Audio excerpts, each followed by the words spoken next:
Saudara-saudari yang terkasih dalam Kristus, kalau ada orang kampung kita yang tiba-tiba diundang presiden ke istana negara, pasti heboh kan? Semua bangga, apalagi kalau yang diundang itu orang yang kita kenal dekat. Nah, hari ini kita merayakan kebanggaan umat Katolik. Bunda Maria Ibu kita sudah diundang masuk istana surga. Bukan hanya rohnya, tapi tubuhnya juga ikut.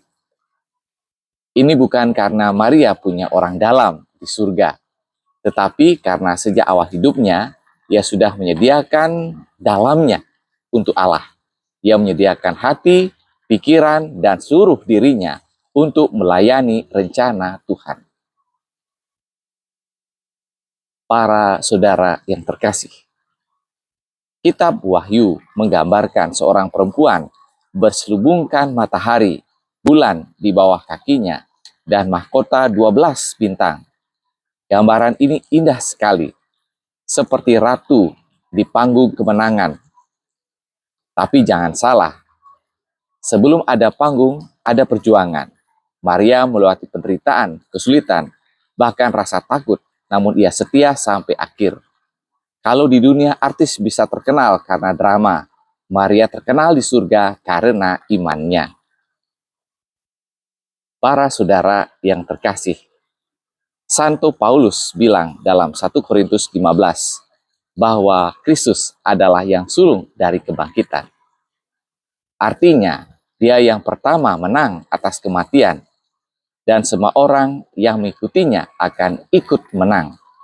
Maria adalah bukti nyata janji itu.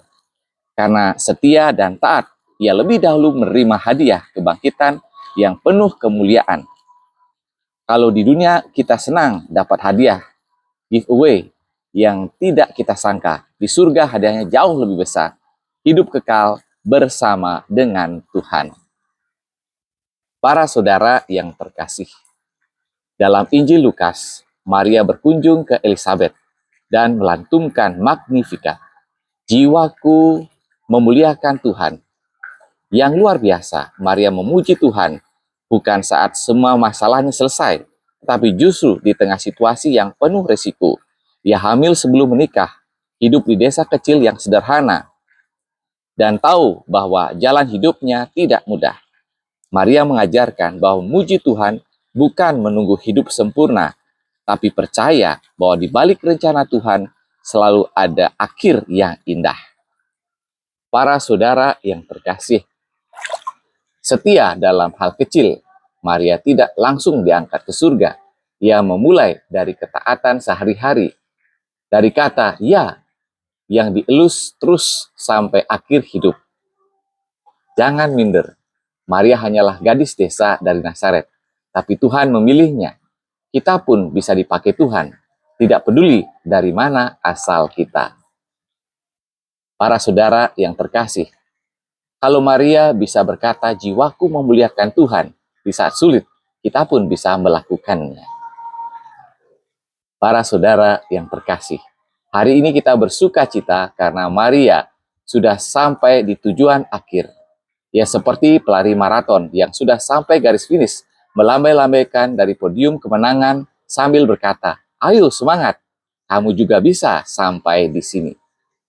Kalau kita mau ikut sampai ke podium surga seperti Maria, jalannya jelas. Ikut Yesus dengan setia, mulai dari hal-hal sederhana setiap hari. Doa, pelayanan, kasih kepada sesama. Para saudara yang terkasih, mari kita mohon agar kita punya hati seperti Maria. Hati yang mau berkata, ya, setiap hari kepada Tuhan. Supaya suatu saat kita juga diundang masuk ke istana surga. Dan Tuhan berkata, selamat datang hambaku yang setia, masuklah dalam sukacitaku.